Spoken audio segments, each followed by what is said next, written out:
એક વ્યક્તિ કે જે 5 વર્ષ પહેલાં પોતાના આઈટીઆરમાં એટલે કે ઇન્કમટેક્સ રિટર્નમાં પોતાની આવક 5 લાખ રૂપિયા દર્શાવે છે, ગયા વર્ષે ચૂંટણી લડતી વખતે 15 લાખ દર્શાવે છે, એ જ વ્યક્તિ કરોડો રૂપિયાના ટ્રાન્ઝેક્શન કરતો જાય અને પછી એક દિવસ એવો આવે કે એટલો કમનસીબ દિવસ હોય કે અરવલ્લી અને સાબરકાંઠાના હજારો રોકાણકારોના 6000 કરોડ રૂપિયા પાછા મળશે કે કેમ, એ બહુ મોટું પ્રશ્નાર્થ છે. નમસ્કાર, આપની સાથે હું દેવાંશી.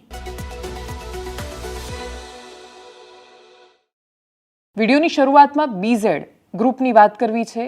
આખો દિવસ જે સમાચારો આજે ગુજરાતમાં ચર્ચામાં રહ્યા એના વિશે વાત કરવી છે, પણ એ અપેક્ષા પણ વ્યક્ત કરવી છે કે એ માણસોને ડબલ થઈને નહીં તો એમની રોકેલી અમાઉન્ટ પણ એમને પાછી મળી જાય, કેમ કે એ પૈસા પાછા નહીં મળે તો કેટલાય લોકો એવા છે કે જેનું આ રિટાયરમેન્ટ ફંડ છે, કેટલાય લોકો એવા છે કે જેણે બેંકમાંથી લોન લઈને બીઝેડમાં રૂપિયા રોક્યા છે, એવું માનીને કે બેંકમાં લોનના કેટલું તમારે વ્યાજ આપવું પડે તો કે વર્ષનું 12%, બીઝેડ કેટલું રિટર્ન આપે છે તો કે વર્ષનું 60%, 5% મહિનાનું આપવાનો એ દાવો કરે છે. તમે વિચારો કે 60% રિટર્ન કોઈ આપી શકે? બેંક લોન 12% એ આપે છે, એટલી મોંઘી પડે ત્યારે કેટલાય લોકો એવા છે અરવલ્લી સાબરકાંઠામાં કે જેણે લોન લીધી બેંકમાંથી અને પછી 60% રિટર્ન મળશે એમ કરીને એ ગ્રુપમાં પૈસા રોક્યા અને હજી રોકી રહ્યા છે. આવા લોકો ન ડૂબે મહત્વનું છે, કેમ કે ઇતિહાસ કહે છે કે ચાર્લ્સ પોન્જી 1920માં કે પછી આટલા મોટા શારદાથી માંડીને આટલા મોટા ચીટ ફંડ થયા કે પછી પેલી હેરાફેરીમાં લક્ષ્મી ચીટ ફંડ આવ્યું. ચીટ ફંડવાળા ડૂબતા નથી, એ ડૂબે છે, એમની કંપનીઓ ડૂબી જાય છે અને પછી એ લોકો મોટા માણસો થઈ જાય છે, એ પછી લીગલ ધંધામાં લાગી જાય છે. ડૂબે છે એ સામાન્ય માણસો જેના રૂપિયા હોય છે. બીઝેડમાં થોડું અપવાદરૂપ થાય એવી અપેક્ષા છે.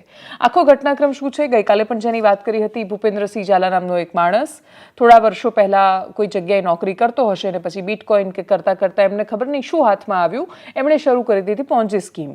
2016થી એમણે સતત રિટર્ન આપવાનું શરૂ કર્યું, એટલે 16થી લઈને છેક આપણે 24ના અંતમાં વાત કરી રહ્યા છીએ. આટલા વર્ષોમાં એણે પોતાનું સામ્રાજ્ય ઝીરોથી શરૂ કરીને 6000 કરોડનું પહોંચાડ્યું, જે ખૂબ વિશાળ મોટો આંકડો છે. ધન તો શું છે તો કે આમ જોઈએ તો કોઈ બિઝનેસ જ નથી અને છતાંય બહુ બધા બિઝનેસ છે. હમણાં એક ઇલેક્ટ્રોનિક્સ, બીઝેડ ઇલેક્ટ્રોનિક્સ નામે કંપની બનાવી છે. એ કંપની રજિસ્ટર જ 2-2.5 મહિના જૂની કંપની છે. MCAમાં એટલે કે મિનિસ્ટ્રી ઓફ કોર્પોરેટ અફેર્સમાં એ કંપની રજિસ્ટર જ 4 સપ્ટેમ્બર 2024 ઓન પેપર થઈ છે. એટલે 4 સપ્ટેમ્બર 2024, હજી હમણાં 2.5 મહિના પહેલા તો એક કંપની બની છે. એ કંપની શું કામ બની? તો હવે ધીરે ધીરે ભૂપેન્દ્રસિંહ ઝાલા એ ઇલીગલ ભેગા કરેલા પૈસાને લીગલ કરી રહ્યો હતો. એવા ટ્રાન્ઝેક્શન હજારો કરોડના થયા છે જે પકડાશે તો ખબર નહીં આ રાજ્યને દેશને કેટલો બધો ટેક્સ મળી શકે એમ છે. 6000 કરોડ રૂપિયાનો ટેક્સ તમે વિચારો તો એ કેટલો બધો થાય. એટલે એ નાના વેપારીઓ કે જેના 50,000 લાખ કે 10 લાખના એના ટેક્સ રહી જાય, ભૂલથી હોય, એની ખરેખર ભૂલ હોય, તો એ જ્યાં દરોડા પડતા હોય, એ લોકો જ્યારે આવા બીઝેડ જેવા માણસોને જોતા હશે ત્યારે એવું વિચારતા હશે કે આ દેશમાં નીતિમત્તાનો કોઈ જમાનો જ નથી. એ લોકો માટે આ જવાબ છે. એક દિવસ એવો આવતો હોય છે કે પાપ છાપરે ચડીને પોકારતું હોય છે. અરવલ્લી સાબરકાંઠા અને બીઝેડનો આજનો એ દિવસ છે કે જ્યારે CID ક્રાઇમે પત્રકાર પરિષદ કરી છે. આ વિષયમાં હજુ પણ કેટલાય ઘટસ્ફોટ છે જે થવાના બાકી છે. એવા સંવાદો પણ છે કે જેના વિશે મેં માત્ર વાત કરી છે, તમને સંભળાવ્યા નથી. તમને સંભળાવવા એ જરૂરી છે. એટલા માટે જરૂરી છે કે તમારા સુધી એ મેસેજ પહોંચે કે આજે પણ આખી દુનિયા ચારેય બાજુથી તમારી કસોટી કરવા કેમ ન બેઠી હોય. તમારે ક્યારેય તમારી નીતિમત્તા ન ગુમાવવી જોઈએ. તમે જો નીતિમત્તાથી કામ કરો છો તો એક દિવસ તો આવે છે કે જ્યારે એનું પરિણામ મળતું હોય છે. સૌથી પહેલાં એક સરસ મજાની કહેવતો બહુ કહેતી હોઉં છું, એમ એક કવિતા છે ને કે હું કરું એ જ અજ્ઞાનતા, શકટનો ભાર જાણે શ્વાન તાણે. એટલે ઘણા બધા લોકોએ એને ઇવન વારંવાર, હું એટલા માટે ક્લેમ નહીં કરું કે આ મેં કર્યું ને મેં સ્ટોરી ચલાવીને આ હું પણ જે દિવસે આ સ્ટોરીમાં આવતું, કદાચ આ સ્ટોરી જો એ હું પણાથી થઈ હોત તો એમાં કોઈ એક્શન જ ન લેવાતા. એવી અનેક સ્ટોરી દરરોજ થાય છે, દરરોજ એમાં કોઈ એક્શન નથી લેતું. તો આ જે એક્શન થઈ રહી છે અથવા આખા રાજ્યમાં આ વિષય જે ચર્ચાનું કેન્દ્ર બન્યો છે, એનું 100% શ્રેય ગુજરાત સરકાર અને ગાંધીનગર CIDને જાય છે કે એમણે એક્શન લીધા છે, એમણે જઈને રેડ કરી છે, એમણે ઘણું બધું છે જે બહાર લાવવાનો પ્રયત્ન કર્યો છે. એ દરમિયાન એમની સાથે જે થયું એ બહુ રસપ્રદ છે. એટલા બધા રાજનેતાઓ જેમના ઉપર સુધી બહુ મોટા કનેક્શન છે, એ લોકો CID ક્રાઇમને સતત પ્રેશર કરી રહ્યા હતા. તમે એ ઘટનાની હાઇટ જુઓ કે એમની રેડ ચાલુ હતી ને અધિકારીઓને ફોન થઈ રહ્યા હતા કે અટકાવી દો, આપણે મોટું કરી નાખીશું કંઈક. કઈ જગ્યાએ આ લોકો સેટિંગ કરવાનો પ્રયત્ન નથી કરતા? કેટલા બધા માણસો છે જે સિસ્ટમમાં પારદર્શક અને પ્રામાણિક હોવા જોઈએ, તો એક નાનું એક કાંગરાનો એક પથ્થર હલતો આપણને દેખાય. અને એટલે જ અત્યારે પણ હજી પણ હું જ્યારે સંવાદ કરી રહી છું ત્યારે કદાચ એ મોટા નેતાઓ મોટા જેકથી એટલું બધું પ્રેશર લાવવાનો પ્રયત્ન કરે છે, અને તોય પત્રકાર પરિષદ તો થઈ છે. ઘણું બધું છે કે જે હજી બહાર નથી આવ્યું, ઘણું બધું છે કે જ્યાં સુધી જો CID ક્રાઇમ પહોંચશે તો બધું સામે આવશે. પણ એમણે જેમ કહ્યું પત્રકાર પરિષદમાં એમ કે બધું જ સામે કહેવા માટે નથી હોતું, ઘણું બધું છે કે જે કરવાનું પણ હોય છે. એમાં સૌથી મોટું કામ કર્યું છે, લુકઆઉટ નોટિસ જાહેર કરી છે. લુકઆઉટ નોટિસનું કામ એટલા માટે છે કે આખી દુનિયાના પૈસા ઉચાપીને બારોબાર જો એક દુબઈ ફરાર થઈ જવાનું પ્લાનિંગ બનાવતો હોય તો એ માણસ ન ભાગી જવો જોઈએ, અને એટલે જ દેશની બહાર ન નીકળી શકે એના માટે લુકઆઉટ નોટિસ ભૂપેન્દ્રસિંહ ઝાલા સામે ગાંધીનગર CID ક્રાઇમ બ્રાન્ચે જાહેર કરી દીધી છે. સૌથી પહેલાં ADGP રાજકુમાર પાંડિયનને સાંભળીએ, જેમણે પત્રકાર પરિષદ કરીને આ વિષય પર શું થઈ રહ્યું છે, શું કર્યું CIDએ, એની માહિતી આપી છે. ઝાલા તેઓએ BZ ફિનાન્શિયલ સર્વિસીસ નામના એક સંસ્થા ચલાવે છે. એ કોઈ અધિકૃત સંસ્થા નથી. RBI અથવા અન્ય કોઈ અધિકૃત સંસ્થા દ્વારા લાઇસન્સ મેળવ્યા વગર લોકો પાસેથી ઘણા પૈસા ઇન્વેસ્ટ કરાવી એને પ્રોમિસ આપેલ કે મહિના 3% લઈને સાલમાં 36% અથવા એના કરતાં વધારે ઇન્ટરેસ્ટ રિટર્ન આપીશ એમ જણાવી ઘણા લોકો પાસેથી પૈસા ઇન્વેસ્ટ કરાવે.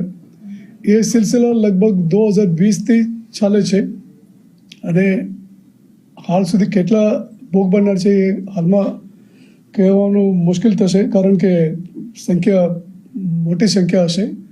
અને ફક્ત લેટેસ્ટ એને જો બેંક એકાઉન્ટ ચેક કરાવવામાં આવે એમાં ફક્ત 2 એકાઉન્ટમાં લગભગ 175 કરોડ રૂપીસ ટ્રાન્ઝેક્શન થયેલ છે. એના એમો એ છે મોટાભાગે શિક્ષકો અને નિવૃત્ત સરકારી કર્મચારીઓને ટાર્ગેટ કરેલ છે, અને એ રીતે વધારે રિટર્ન મળશે એમ જણાવી આકર્ષિત કરીને પૈસા ઇન્વેસ્ટ કરાવેલ છે. અને શરૂઆતમાં થોડા પૈસા રિટર્ન પણ આપે છે તાકી લોકોને ભરોસો આવશે ને વધારે ઇન્વેસ્ટ કરવા માટે.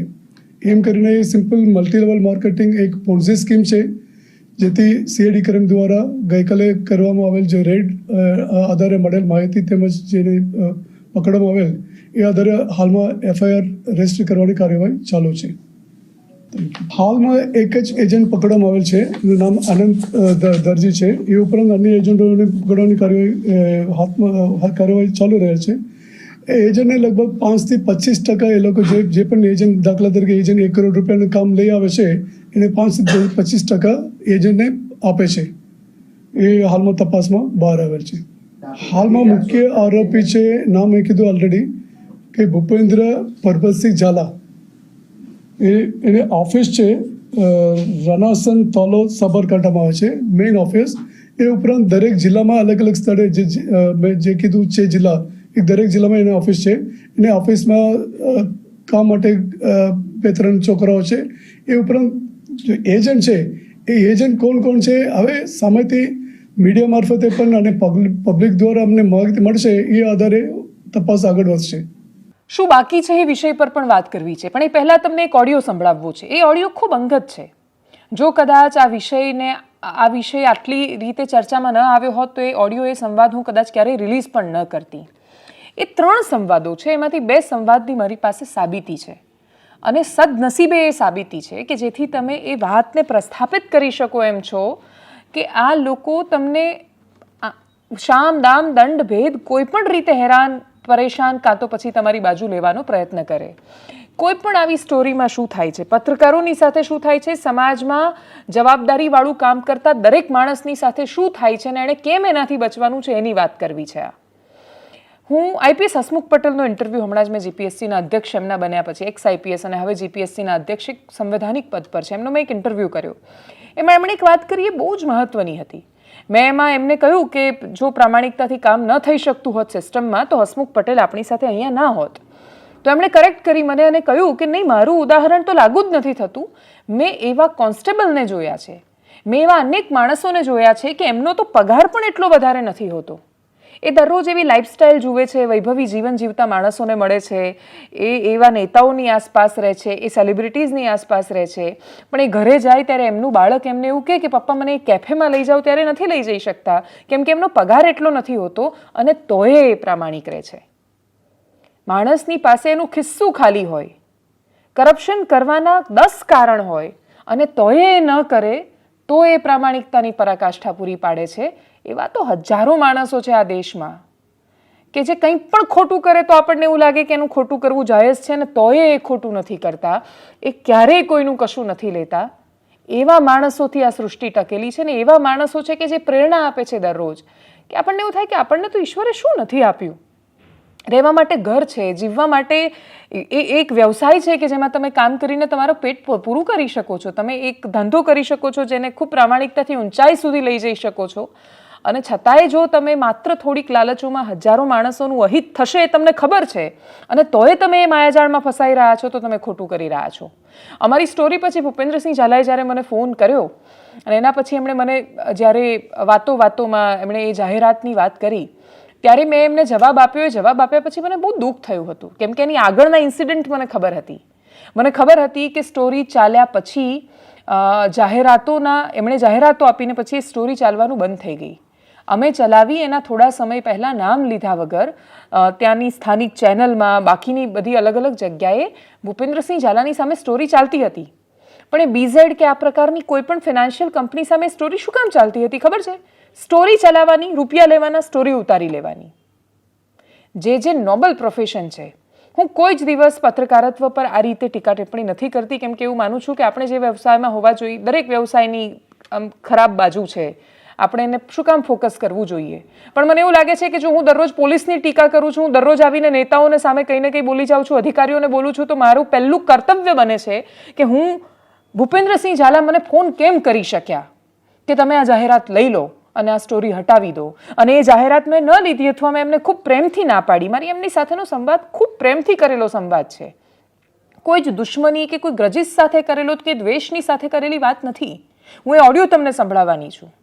પણ એના પછી બીજા દિવસે મને લીગલ નોટિસ મોકલી શકે છે એવું માનીને, જે ધંધો ગેરકાયદેસર કરે છે એ માણસ કાયદાને હથિયાર બનાવીને વાપરી શકે છે, કેમ કે એવું માને છે કે કાં તો આપણી બાજુ કરી લો, કાં તો એમને લાંચ આપીને આપણા જેવા બનાવી લો, અને કાં તો એમને પાડી દો.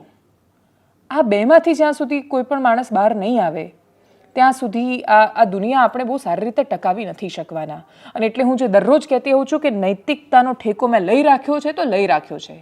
જો કોઈ મને આવીને એવા ભાષણો કરે છે, હવે નથી કરતા, પહેલાં બહુ જ બધા લોકો એવું આવીને શીખવતા ને કહેતા કે આખી દુનિયા આમ જ ચાલે છે બેન, આ બધી જડતા સાથે ન રહેવાય, આમ તો તમે કોઈ દિવસ જર્નલિઝમ ન કરી શકો, આમ તો તમે ચેનલ જ નહીં ચલાવી શકો. આ એ ગુજરાત છે ને આ એ ગુજરાતના લોકો છે કે જેમણે ચલાવ્યું. એ લીગલ નોટિસ પછી અરવલ્લી અને સાબરકાંઠામાં ત્યાં સ્થાનિક વેબ પોર્ટલ અથવા બાકી ચેનલ ચલાવતા ઘણા બધા લોકો એવું લખ્યું હતું કે જમાવટનો વટ હણાઈ જશે. પ્રશ્ન જમાવટના વટનો ક્યાં હતો યાર? પ્રશ્ન તો તમારા જિલ્લાનો હતો, જે જિલ્લામાં તમે રહો છો, એ માટીનો હતો, જે માટીમાં તમે જન્મ્યા છો, અને છતાંય તમે તમારા જિલ્લામાં કશું ખોટું થઈ રહ્યું છે એ નથી જોઈ રહ્યા. જે લોકો, જે પત્રકારો, કથિત પત્રકારો, જે લોકોએ આ ધંધાની પત્તર એ કરી નાખી છે, એ લોકો, જે લોકો પત્રકારો છે, એ લોકોએ આ હાલત કરી છે અરવલ્લી અને સાબરકાંઠામાં. સૌથી મોટું દાયિત્વ એમનું બનતું હતું. સૌથી મોટું દાયિત્વ આ થતું રોકવાનું પોલીસ અને શિક્ષકનું બનતું હતું, જે લોકો પૈસા રોકીને બેઠા છે આમાં. એમની દયા ખાવી કે એમના પર ગુસ્સો કરવો એ જ નથી સમજાતું. સરકાર આ લઈને આવી છે તો આજે પણ અરવલ્લી અને સાબરકાંઠામાં મોટા ભાગના લોકમુખે ચર્ચા શું છે ખબર છે? કે બીઝેડનું કોઈ કશું ઉખાડી નથી શકવાનું. આ તો સરકાર આવું કરશે અને CID વાળાને રૂપિયા આપશે એટલે બેસી જશે એ લોકો. કોઈ સ્ટોરી ચલાવે છે તો સામાન્ય માણસ આ ચર્ચા કરે છે ત્યાં કે ના ના તો બધા બોલ્યા કરે, પછી પૈસા લઈને આ લોકો બેસી જવાના છે. જનમાનસ જો આવું થઈ રહ્યું છે તો એને રોકવાની જવાબદારી બધાની બને છે. ભૂપેન્દ્રસિંહ ઝાલા સાથેના બધા જ ઓડિયો એટલે બાકીના એટલે સંવાદ નહીં સંભળાવવું, કેમ કે મને ખ્યાલ છે કે ઇટ ઇઝ અનપ્રોફેશનલ, કે સામેવાળા માણસને ખબર નથી કે એનું રેકોર્ડિંગ થઈ રહ્યું છે ને તોય તમે ચલાવો. પણ આ કિસ્સામાં એ ચલાવવું જરૂરી છે.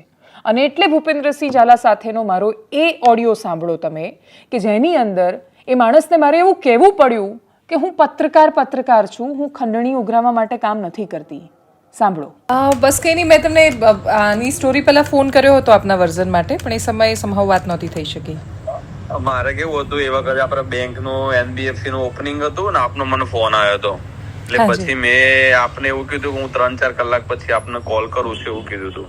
હા, યસ. એ વખતે આપે જે ફોન કર્યો હતો ને, મારો ઓફિસમાં જે નંબર હોય ને એ નંબર થી કર્યો હતો. એટલે પછી એ તો ઓફિસમાં જ નંબર હતો મારો, અને વાત થઈ પછી તો હું નીકળી જ ગયો હતો.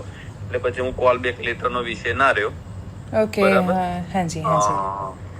કઈ નહીં, આમાં આપે તો કેવું કે એઝ આપ શું કહેવાય પત્રકાર તરીકે છો, બધું જ છો, તો કે એકબીજાના સંબંધો કેળવાય એ બહુ સારી વસ્તુ સમજો. કારણ કે નહીં હું અને એમ પણ હું છે ને કોન્સેન્ટ વગર generally we never do any such stories, પણ એટલે પણ પછી કેવું છે કે એ વાત ના થઈ શકે એટલે મેં રાહ જોઈએ એક દિવસ, પણ એના પછી અમે લોકોએ ટેલિકાસ્ટ કરી. પણ તમે ટેલિકાસ્ટ પણ ધડધડા ચડાવી જ દીધું. કોઈ FIR અરજી કશું જ નહીં, બંકાઈ જ માર્યું. આમાં કેવું થાય કે પબ્લિક તો આમાં કેવું તૂટી પડે. એટલે આવું મારા પેલું ગોર વખતે વિષય બન્યો હતો. પણ પછી કેવું થાય કે આપણને જે પબ્લિકે આપણને ફંડ આપ્યું હોય કઈ ના કઈ, આપણે કેવું આપણે પ્રોપર્ટી માં બધા નાખતા હોય, તો ભાઈ માગ્યું તો આપણા જોડે હતું તો આપણે આપી દીધું. અત્યારે ખોટું માહોલ ઉભો થાય ને આપણા વિષય કઈ હોય નહીં એમ. મેં કીધું આપ કહેજો જે હશે આપણે તમારે જાહેરાત થતે વિશે જોઈ લેજો. મેં કીધું કહેજો જે હશે આપણે તમારે જાહેરાત થતે વિશે જોઈ લેજો. હું કોઈ જ અપેક્ષા માટે કોઈ જ રીતે ક્યારેય એ રીતે સ્ટોરી નથી કરતી. એટલે મને કોઈ જેવી અપેક્ષા નથી, અને આપે મને ફોન કર્યો, મને સારું લાગ્યું, ગમ્યું, પણ મને 0% કોઈ જ અપેક્ષા નથી. હું આજકાલના સમયમાં આવું કહેવું પડે છે એ દુઃખની વાત છે, પણ હું જેન્યુઅન જર્નલિસ્ટ છું, હું ખરેખર પત્રકાર છું. હું એક્સટોર્શન નથી કરતી, હું ખંડણી ઉઘરાવવા માટે સ્ટોરી નથી કરતી. આવું થઈ રહ્યું છે એ મને ખ્યાલ છે, અને એવું થઈ રહ્યું છે એટલે જ આપે મને ફોન કર્યો એ પણ મને ખ્યાલ છે, પણ હું એવું નથી કરતી. હું હા જી, પણ હું ચોક્કસ મળીશ આપને એ બાજુ આવવાનું થાય ત્યારે. જી 100%. ના વાંધો નહીં, અમદાવાદ આવવાનું થાય તો હું આપને મુલાકાત કરીશ. હા પ્લીઝ આવજો. હાજી આવજો. જી નમસ્તે. નમસ્તે. જો કે બીજા દિવસે ભૂપેન્દ્રસિંહ ઝાલા ચા પીવા તો નહોતા આવ્યા, અમદાવાદે નહોતા આવ્યા. નોટિસ આવી હતી, લીગલ નોટિસ એમણે જે વકીલ મારફતે મોકલી, એના પછી મેં એનો જવાબ આપ્યો, અને પછી હવે આ ઘટનાક્રમ તમારી સામે છે. ઘટસ્ફોટ શું થવાના બાકી છે? 4 સપ્ટેમ્બર 2024 એની કંપની બની છે. ભૂપેન્દ્રસિંહ ઝાલાનો ડીન નંબર 087063449. આ બધી જ પબ્લિક ઇન્ફોર્મેશન છે. તમે એનો ડીન નંબર શોધશો એટલે તમને એની કઈ કંપની, 3 કંપનીમાં એ ડિરેક્ટર છે, એ તમને ખબર પડી જશે કે કઈ કંપની કેવી રીતે ચાલે છે, ત્યાં પેડઅપ કેપિટલ કેટલું બતાવેલું છે, ત્યાં કંપનીની વેલ્યુએશન કેટલી બતાવેલી છે, ગ્રાઉન્ડ પર શું હકીકત છે. હું નથી માનતી કે CID ક્રાઇમ આ વિષયથી અવગત ન હોય, જાણતા જ હોય. ડીન નંબર એ પબ્લિક ઇન્ફોર્મેશન છે, હું કોઈ અંગત માહિતી રિવીલ નથી કરી રહી.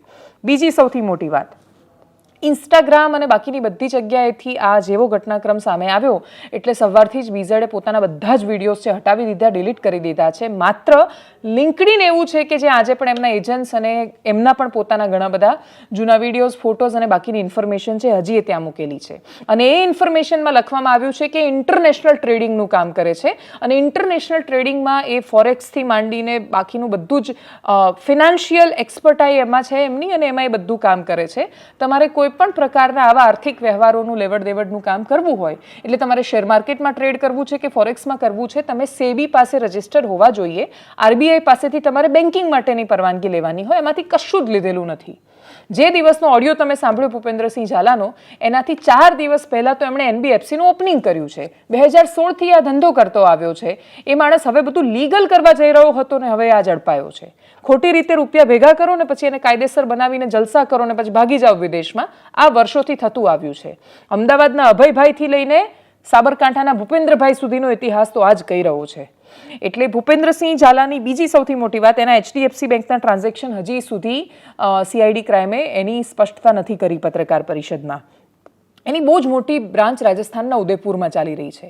રાજસ્થાનના ડુંગરપુરમાં રેડ કરવામાં આવે છે, પણ રાજસ્થાનના ઉદયપુરમાં બહુ જ મોટી વૈભવી ઓફિસ છે. પાલનપુરમાં તો ત્યાં મને ત્યાંના સ્થાનિક લોકો એવું કહ્યું કે આજે ઓફિસ ખુલી હતી BZ ફિનાન્સની. એટલે પાલનપુરમાં એના એજન્ટ છે, પાલનપુરમાં એના ખૂબ મોટો એજન્ટ છે, પ્રકાશભાઈ વેન એનું નામ છે. અને પ્રકાશભાઈ વેન એના એજન્ટ છે એવું કેમ કહી રહી છું? તો કે એમની પોતાની લિંક્ડઇન પ્રોફાઇલ પર એમણે લખેલું છે. એટલે પ્રકાશભાઈએ ફોન બંધ કર્યો, પણ હજી બધાને એવું કે લિંક્ડઇન કોણ ચેક કરવાનું છે, એટલે એમણે લિંક્ડઇન પર હજી બધી ઇન્ફોર્મેશન અવેલેબલ છે. આ વિડીયો થયા પછી કદાચ બંધ થઈ જાય. તો પ્રકાશભાઈ વેન પાલનપુરમાં ઓફિસ ચલાવે છે. મોરબીમાં બહુ મોટી ઓફિસ છે, ત્યાં સુધી પોલીસ હજી નથી પહોંચી, CID નથી પહોંચી, અને હવે પહોંચશે તો કંઈ મળશે કે કેમ એ ખબર નથી. સૌથી મોટું એશ્યોરન્સ, ખાતરી ક્યાંથી આવે માણસને કે મારું કોઈ કશું બગાડી નહીં શકે? તો એ આવે છે નેતાઓમાંથી. ભૂપેન્દ્રસિંહ ઝાલાને સંવાદ વખતે એવું કે આપણા સંબંધો રહેવા જોઈએ સારા, એટલે આપણે મારા દુશ્મન થોડા છે, એ જે કામ કરે છે એની સાથે મને વાંધો છે. કામ કરો, લીગલી કરો, કોણ ના પાડે છે? લીગલી આપો, તમે પરમિશન લઈ આવો RBIની અને કહી દો કે હું આપીશ, મારી પાસે RBIની પરમિશન છે, રિઝર્વ બેંક મારી ખાતરી લે, તો મારા રૂપિયા રિલાયન્સના શેર શું કામ લેવાના મારે? વરસથી ત્યાંના ત્યાં જ છે તો BZમાં જ લઈ લેવાનો ને હિસ્સો. BZને કહેવાનું આટલા પૈસા રોકી દો. બાકીના કોઈ પણ માણસે કામ ધંધો કરવાની ક્યાં જરૂર છે?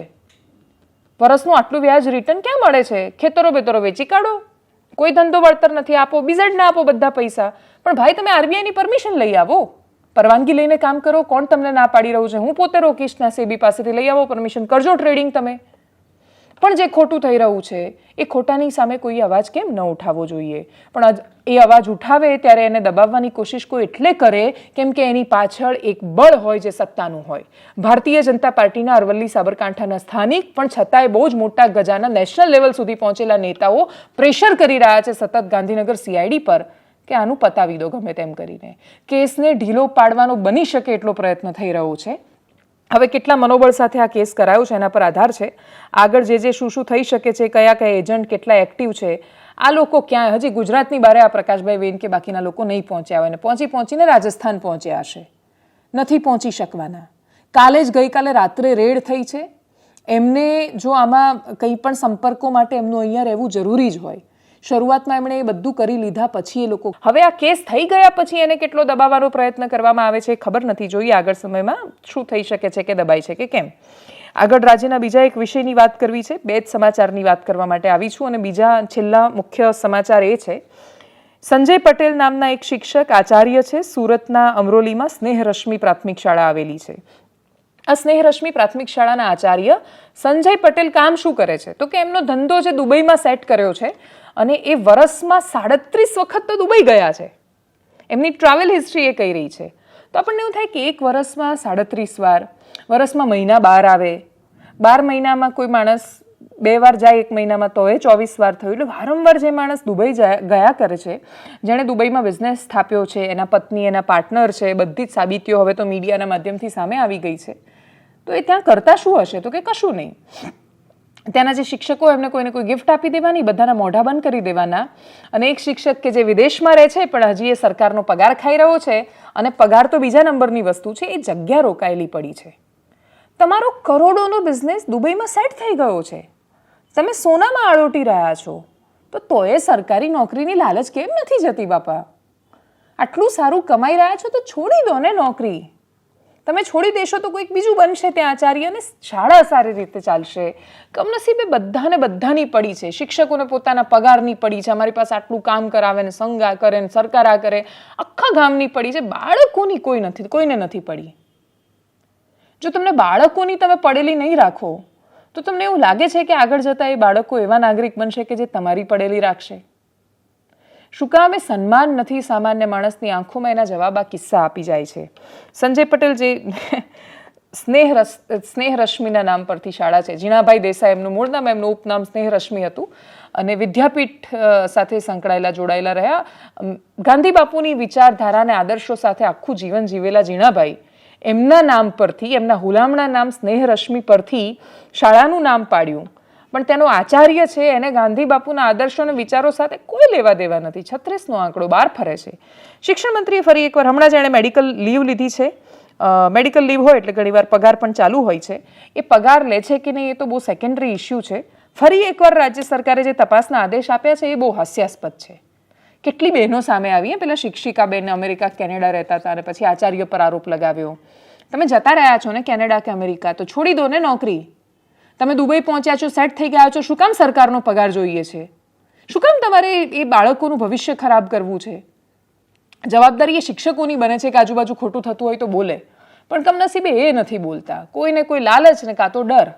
જે શિક્ષક ડરપોક છે કે જે શિક્ષક લાલચુ છે, એ નેક્સ્ટ પેઢી કેવી પેદા કરશે? તે કે કાં તો લાલચુ ને કાં તો ડરપોક કાં તો કરપ્ટ. આવું જ થઈ રહ્યું છે. અને એટલે જ જે રાજ્યમાં શિક્ષણની પથારી ફરી જાય ને એનું ભવિષ્ય બહુ જબરદસ્ત નથી રહેતું. અને આપણે ત્યાં ખરેખર કમનસીબે ધીરે ધીરે સરકારી શિક્ષણની આપણે ગોર ખોદી રહ્યા છીએ ભેગા થઈને. અપેક્ષા રાખીએ કે આવા શિક્ષકો સામે, અને માત્ર સંજયભાઈનો કિસ્સો સામે આવ્યો એટલે સંજયભાઈ સામે, બેનનો સામે આવે તો બેન સામે, એ રીતે નહીં. આટલી મોટી વાત, આટલું મોટું સેન્ટર બનેલું છે રિયલ ટાઈમ સર્વેલન્સ માટે. કેટલી મોટી જગ્યામાં ગાંધીનગરમાં પેલું એક્સેલન્સ સેન્ટર બનેલું છે. હજારો કરોડ રૂપિયા ખર્ચ્યા છે આ બધા માટે. તમારી પાસે નથી હોતો રિયલ ટાઈમ ડેટા. અને જો રિયલ ટાઈમ ડેટા હોય છે તો કોઈ વ્યક્તિ વરસથી સ્કૂલ ન આવે ને તમે એને ચલાવી જાઓ ને, એ લોકો શું કરે છે? એમને 6 મહિના જેવી કંઈક લીવ મળી શકે અથવા એવું કંઈક હોય એટલે કન્ટિન્યુ એટલો ટાઈમ કેટલા દિવસ હાજર રહે, પછી એકવાર આવે રજિસ્ટરમાં સહી કરીને પાછા જતા રહે, પછી પાછા આવે પાછા જતા રહે. એ બાળકોનું શું? એ સ્નેહરશ્મિ પ્રાથમિક શાળાના બાળકોનો શું વાંક? એ કોના પાપે ત્યાં પીડાય? એનો જવાબ ના શાસન અધિકારી પાસે છે ના રાજ્યના શિક્ષણ મંત્રી પાસે છે. શિક્ષણ મંત્રીએ વાતો કરી છે, તપાસ કરાવીશું, સાંભળીએ એમની વાતોને. ત્યાંથી 3 મહિના રજા મૂકીને બહાર આઉટ ઓફ કન્ટ્રી જતા હોય અથવા તો ત્યાં જોબ કરતા હોય એવો તમામનો આદેશ 2 મહિના પહેલા થઈ ચૂક્યો છે. તમે જે વાત કરો છો સુરતની, એક અમરોલીની, પણ સુરતમાં પણ આ રીતના 1 મહિનાથી 3 મહિનાથી વધુ રજા પાડતા હોય અથવા તો બહાર હોય અથવા તો એના પાસપોર્ટ જમા લઈને એની ચોક્કસ તપાસ થાય એવું આખા ગુજરાતની અંદર અભિયાન ચલાવ્યું છે. એમાંનું સુરતનું પણ મેં અમારા શાસનાધિકારીને 2 મહિના પહેલા સૂચના આપી હતી, જેમાં આ ભાઈનું નામ છે અને તપાસ ચાલી રહી છે. આ માત્ર સુરત નહીં, ગુજરાતમાં કોઈ પણ ક્ષેત્ર પર અમે અગાઉ પણ એક્શન લીધા છે અને હજી અમારા ધ્યાનમાં આવશે. તપાસના અંતે ચોક્કસ અમે એને બરતરફ કરીશું. આ ભાઈએ કઈ રજા મૂકી છે કે નથી મૂકી, શું તપાસમાં સામે આવ્યું છે? એ હજી તપાસ રિપોર્ટ આવશે. આખા સુરતનો આવા બીજા કેસ તો નથી. કોઈ ઇન્ડિવિજ્યુઅલ એક વ્યક્તિ માટે સરકાર કામગીરી નથી કરી. પૂરા ગુજરાતની અંદર ને એમાંય સુરતમાં શાસનાધિકારીને આવી કેટલી બનાવો છે, આવા કેટલા રજા લીધી છે, આવા તમામ લોકોનું 2 મહિના પહેલા જ્યારે વાત. એનાલિસિસમાં અત્યારે બસ આટલું. જો આપ અમને યુટ્યુબ પર જોઈ રહ્યા છો તો સબસ્ક્રાઇબ કરો, ફેસબુક પર જોઈ રહ્યા છો તો ફોલો કરો, અમારા વિડીયોને શેર કરો. અને 2 પ્રકારની ગંદકી, મનમાં વ્યાપેલી લાલચની ગંદકી અને રસ્તા પર થતી ગંદકી, એ બંનેને આપણે રોકી શકીએ એવા પ્રયત્નો કરીએ. નમસ્કાર.